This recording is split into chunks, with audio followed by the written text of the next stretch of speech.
idea that the volcanoes didn't even exist, historically speaking, until Pompeii, till the 1st century. They weren't even mentioned in the Bible anywhere, or the Old Testament, or the New Testament. And it seems like the name for volcanoes didn't even exist until the 1600s. So she was speculating, it seems like volcanoes first appeared during tribulation, and that was the judgment by fire which came upon the earth. And that's how, well, let's read this comment, because this guy expanded on this a lot more, and he actually left this comment a month or so before Nicolette came on my channel and explained anything she'd researched before. So other people had been thinking about this, and he clearly wanted me to see it. So I thought, you know what, I'm going to share this comment with the rest of you, because it's really good, and it gives you a lot of food for thought. So here we go, I'll just read it out to you. Now, let me get a quick drink of water before I do that as well, so bear with me. I'm hoping the high-def microphone doesn't pick up every single slurp and gulp in true Terence McKenna style. I apologise if that's what you guys just listened to. Right. So, an interesting fact is that Romans had no word or understanding for volcanoes. The actual word volcano wasn't invented until the 1610s, with the word derived from Vulcan, the Roman god of fire. Those that lived in Pompeii also had no word for volcano either. They had no knowledge or understanding of volcanoes. The city merely thought it was settled near a large, beautiful mountain. Today it is common knowledge and a weekly occurrence as somewhere in the world a volcano is erupting. Pliny the Younger recorded that people were so terrified during the events that led to the destruction of the great cities of Pompeii that they prayed for death. Quote, there were some so afraid of death that they prayed for death. Many raised their hands to the gods, and even more believed that there were no gods any longer, and that this was the one last unending night for the world. I believed I was perishing with the world, and the world with me, which was a great consolation for death. End quote. This historical event also matches up nicely with John's vision, Revelation 9:6, quote, and in those days men shall seek death, and shall not find it, and shall desire to die, and death shall flee from them. End quote. Yet another place the word volcano does not occur in is the Bible. Since there wasn't an understanding or description for such a concept in their time, it lends credibility to the idea that the great landmass known as Pangaea was still intact in their time. Quote, and there were noises and thunderings and lightnings, and there was a great earthquake, such a mighty and great earthquake that had not occurred since men were on the earth. Revelation 16:18. If Pangaea is a real concept, the violent shaking it would cause as the world ripped apart would be such an event that had never happened before or after. It's possible, however, that the Apostle John recorded the events of a volcano to the best of his ability from one of the prophetic visions he was given.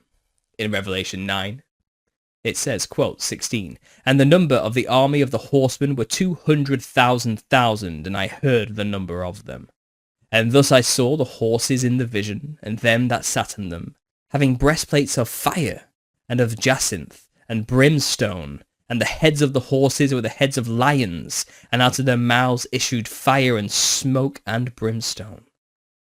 By these three was a third of the men killed by the fire, and by the smoke, and by the brimstone, which issued out of their mouths. For their power is in their mouth, and in their tails, for their tails were like unto serpents, and had heads, and with them they do hurt. It's interesting that John heard the rumbling and earth shaking sounds the horsemen made.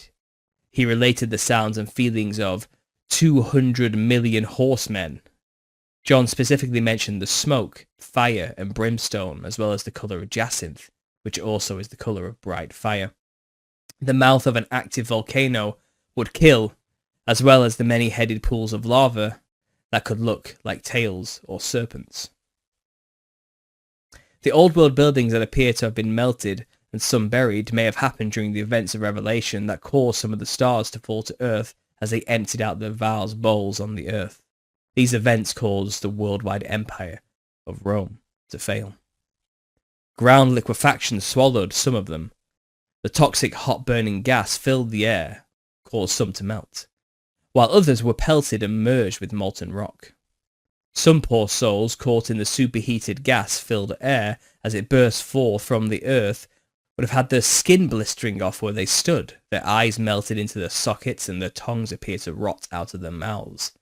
Just as in Zechariah 14:12, quote, "The earth split open and separated the continents, mountains were made." Sorry, is this a quote? Maybe it's not a quote, but apparently Zechariah 14:12 stated this. I'll get that. Maybe I'll get that verse up after this. "The earth split open and separated the continents. Mountains were made low as they exploded for the first time, spewing out lava on a worldwide scale. Water became acidic and blood red from underwater volcanoes erupting at the same time, which killed off much of the marine life in the area at the time. Exactly 1/3 of the earth was turned into a desert. The sun was darkened for 18 months from all the ash and smoke, as plague spread and people prayed for death to release them from their horror, as the world they once knew was destroyed and transfigured. There were some people that were marked and heard a voice tell them they were numbered amongst the dead, and would horrifically spin around in fear, flailing as they fell down. Dead. To this day, there is a single celestial observation that can be seen from every location on Earth, and it just so happens to look like a scar or line where the heavens appear to have been rolled back like a scroll. Today, this mark is called the Milky Way. Both Josephus and Tacitus recorded armies marching in the sky. The Earth was divided and split up into multiple continents and islands. Safe drinking water had now been made bitter with salt, causing those that drank it to die. Shortly before Pliny the Elder died, he was looking into why the seas were salt. The breaking apart of the earth took with it the once powerful worldwide empire known as Rome. Some of their buildings still stood, however, and those were buildings we see today and properly call them old world buildings. Some buildings possibly continued to be built after the revelation events of Armageddon by those that followed the commandments of God. The earthly representation of heavenly kingdom reigned for 1,000 years. Historical narrative calls this the 1,000-year period of the Dark Ages, when the Byzantine Empire ruled with an iron rod. The Byzantine Empire was a theocracy, said to be ruled by God working through the emperor. During that time, the Theodosian Codex or law was the law of the land, which were based off of biblical principles. Actions like homosexuality and usury were outlawed, as was all forms of paganism. Theodosius means God's gift. The name Theodosius comes from the Greek word theos, which means God, and didomai, which means to give. The researcher and author Jennifer Fretland van Voorst stated about the Byzantine Empire, quote, "The Byzantine Empire became a theocracy in the sense that Christian values and ideals were the foundation of the empire's political ideals, and heavily entwined with its political goals." English historian Stephen Ransoman stated in his book, The Byzantine Theocracy, quote, "The constitution of the Byzantine Empire was based on the conviction that it was the earthly copy of the kingdom of heaven. Just as God ruled in heaven, so the emperor, made in his image, should rule on earth and carry out his commandments. It saw itself as a universal empire. Ideally, it should embrace all the peoples of the earth who, ideally, should be members of the one true Christian church, its own Orthodox church. Just as man was made in God's image, so man's kingdom on earth was made in the image of the kingdom of heaven." End quote.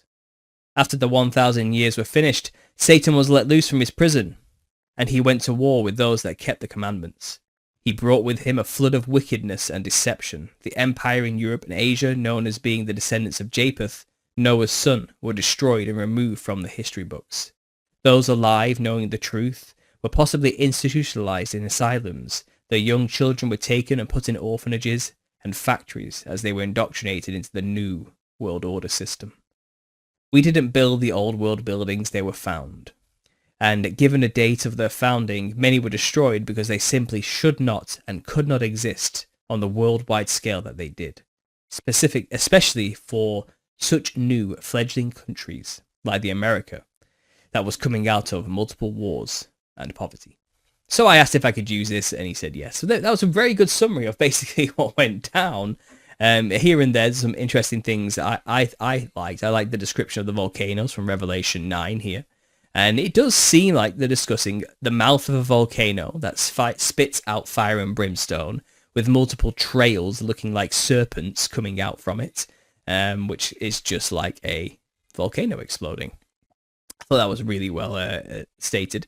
Let's just look at Zechariah 14:12 here, shall we? Let's just actually look that up. So just quickly.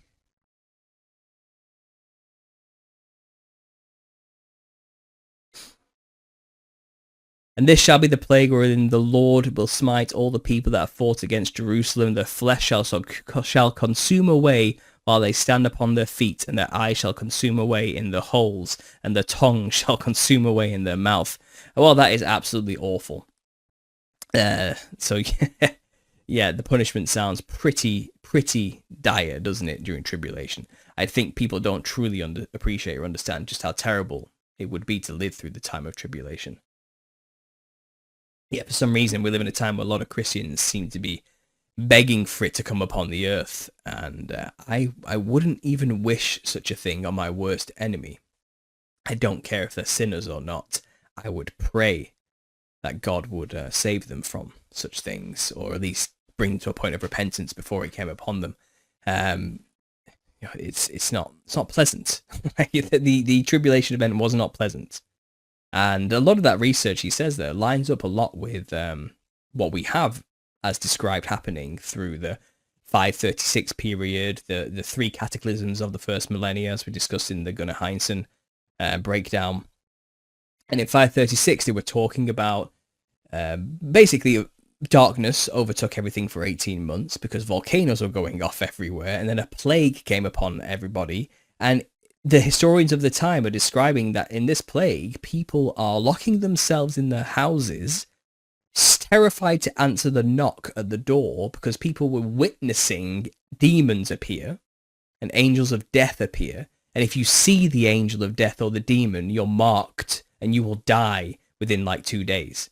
So people were terrified of leaving their homes because they might answer the door to one of these monsters, and then they would be dead and they'd know they were going to die. And it's people were just dropping like flies. And it's described that we didn't even know what to do with the bodies anymore. We just started pushing them into the sea. Like, it got way out of hand. And it was just this incurable disease that was just this blight that was everywhere, just wiping people out. And it came with visions of monsters. Like the infected saw the vision and then they were going to die. It was known, it was a known thing. And he's described that briefly in there, in his own breakdown. Maybe I can find it again here. What does he say?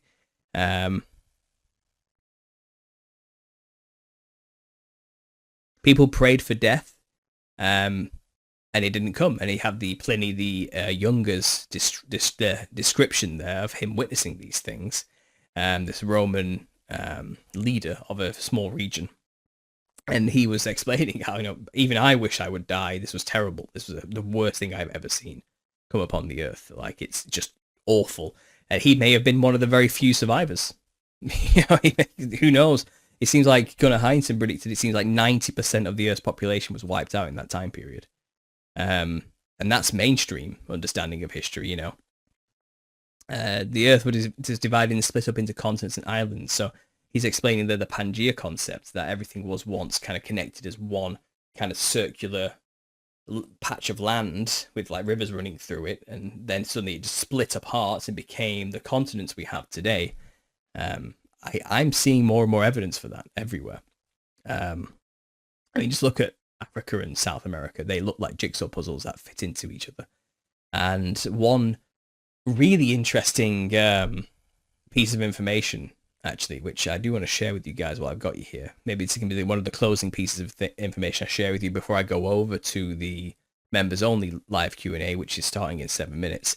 But if I just bring up, I had a conversation with Elizabeth Joyce not that long ago. She was sharing with me some interesting things about where she lived in her own area. And see if I can still find it.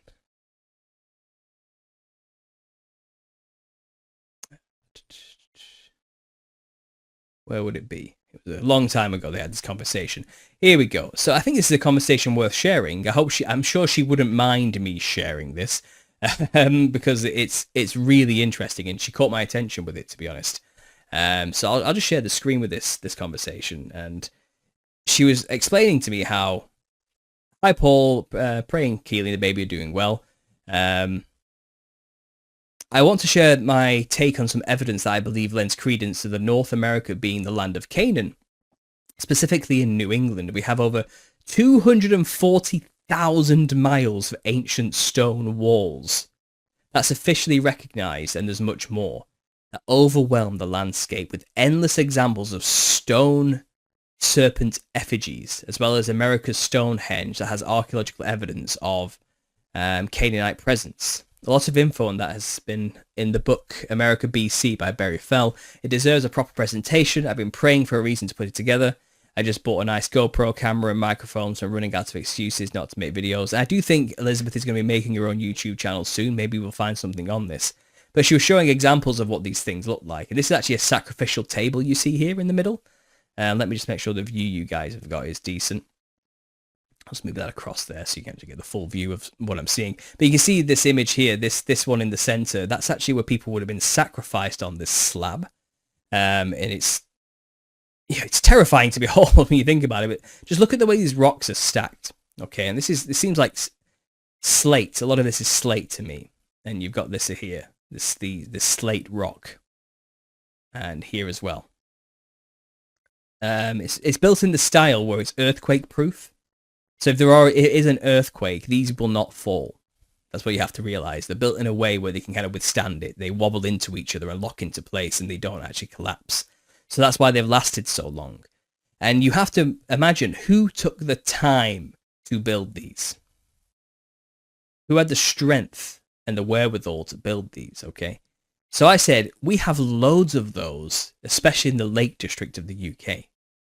Okay, and they look just like this. And I sent pictures of what we see here in England, very common.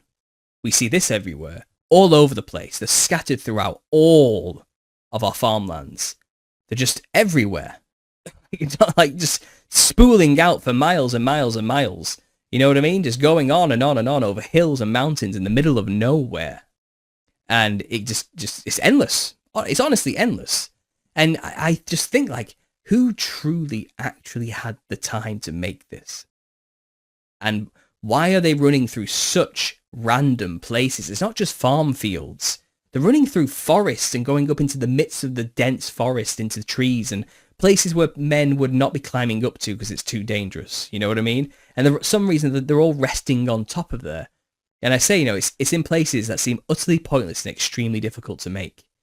And she says, I had the feeling you guys had similar walls. I was too. They're in the deep woods on ungodly hill edges for no apparent useful reason. And that's the same. That's what I see here too. They say they are pilgrim farmers' piles. And if you question that they're Native American ritualistic stone cairns. And I say, it's the same. It's in the middle of forests on the edge of places that don't make sense. And here's a video showing some of them from an aerial view that she sent. See if we can get this playing. But what if I told you we have our... So if you just skip through, it's just a woman here showing them. And you have a tour of the sacrificial slab here. So some real pagan stuff going on. You can even say we've got a groove for the blood to run off at the end there. It's really weird stuff. And there's definitely like alignments involved with some of these things. And it's interesting video she shared there. And here's a map of where they've mapped just what they know of, just scattered all throughout New England for her there. Okay, and I'm getting to a point here, by the way. There is a point to all this. And so there it is. And I said we have them all in the northwest of England too. Okay, we have the exact same thing. And now if I go to, let's go to Google. Let's just go to maps. Okay. And let's just zoom out here to...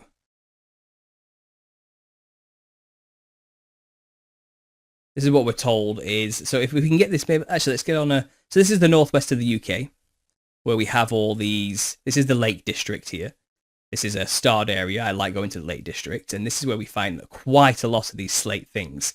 And I'd say mainly the northwest region, not really further than Liverpool. Going north from Liverpool is where we find most of these stone walls in the UK and in Ireland as well. The southern regions, from Manchester down to London, you don't really find many of them. So just in this northern region, all the way up to Scotland, you find these slate stone walls. And then if you go across to here, to this region, this is where you find a lot more of these things. And these stone walls go to New England. So this area around here, you know, Maine, Boston region, all this region here, you find a lot of them here as well. Now, I think if you bring these lands closer together like puzzle pieces, okay, you slot South America there back into Africa, you wrap this Morocco, Western Sahara region, slip it back into Puerto Rico, Cuba, and Florida, wrapping it all the way around to Spain and France and the UK. I think those stone walls were built before all the islands separated into continents.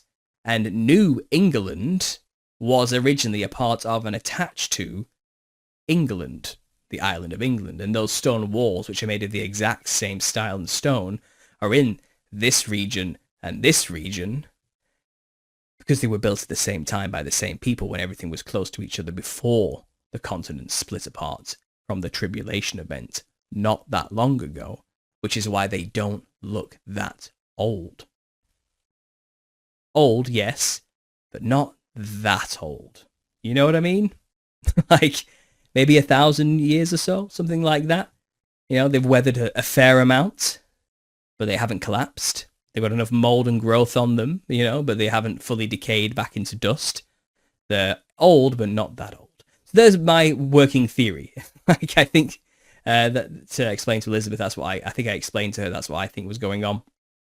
Yeah, but these things are everywhere. There's just one map of that region near her, you know.